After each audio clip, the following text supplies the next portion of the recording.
Shalom, mon frère. Tu te plains que tu ne parviens pas à te marier. Tu te plains que tu ne parviens pas à trouver un travail. Tu te plains que tu ne parviens pas à enfanter. Alors tu pars consulter un prophète. Et que te demande le prophète? Dans le livre de 2 Rois, chapitre 3, à partir du verset 15. Maintenant, amenez-moi un joueur de harpe. Et comme le joueur de harpe jouait, la main de l'Éternel fut sur Élisée. Amen. L'homme de Dieu te dit, maintenant apporte-moi un sacrifice pour que je relâche les paroles sur ta vie. Mais oui, tu apportes le sacrifice, ou alors des fois tu n'apportes même pas, ou même tu apportes un sacrifice avec légèreté. Mais ça n'empêche pas à l'homme de Dieu de relâcher les paroles sur ta vie. Verset 18. Mais cela est peu de choses aux yeux de l'Éternel. Il livrera Moab entre vos mains. Je vais te donner un mariage. Je vais te donner des enfants. Je vais te donner un travail. Mais quelle est ton attitude? Écoute ce qui va se passer par la suite. Or, le matin, au moment de la présentation de l'offrande, voici, l'eau arriva du chemin d'Édom et le pays fut rempli d'eau. Amen. Écoutez très attentivement. Le matin, au moment de la présentation de l'offrande, l'eau arriva du pays d'Édom. L'eau arrive du côté de tes adversaires. Qu'est-ce que ça veut dire? Ça veut dire que tes adversaires ont levé le même type d'autel que toi. Tes adversaires ont fait le même type de sacrifice que toi.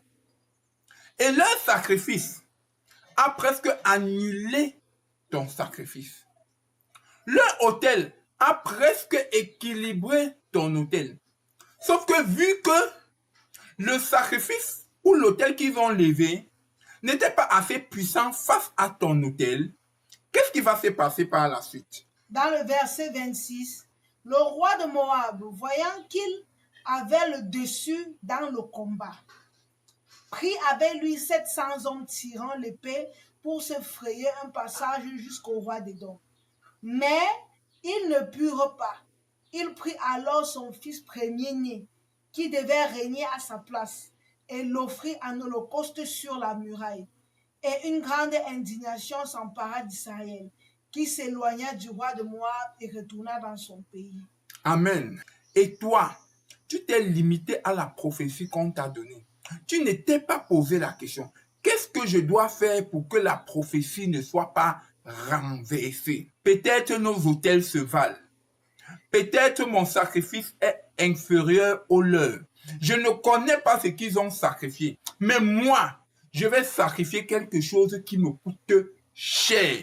Mais moi, je vais donner quelque chose qui a suffisamment de valeur à mes yeux. Et qu'est-ce que le roi de Moab va faire? Il va donner son fils héritier et successeur à sa place. Et quand il va donner son fils héritier et successeur, qu'est-ce qui va se passer? Il va remporter la victoire. Pourquoi? Parce qu'il a compris un principe fondamental.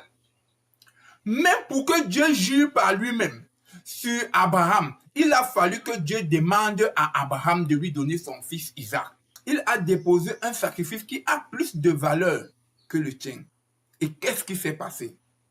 Son autel a renversé ton autel. Et son autel a eu la victoire sur ton autel.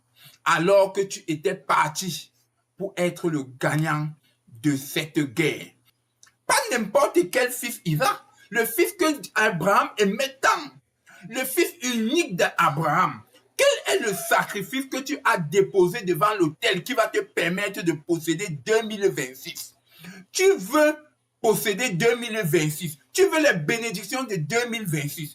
Mais la question que je te pose, pendant que ton adversaire va faire tel sacrifice, quelle sera la dimension du sacrifice que toi, tu vas déposer?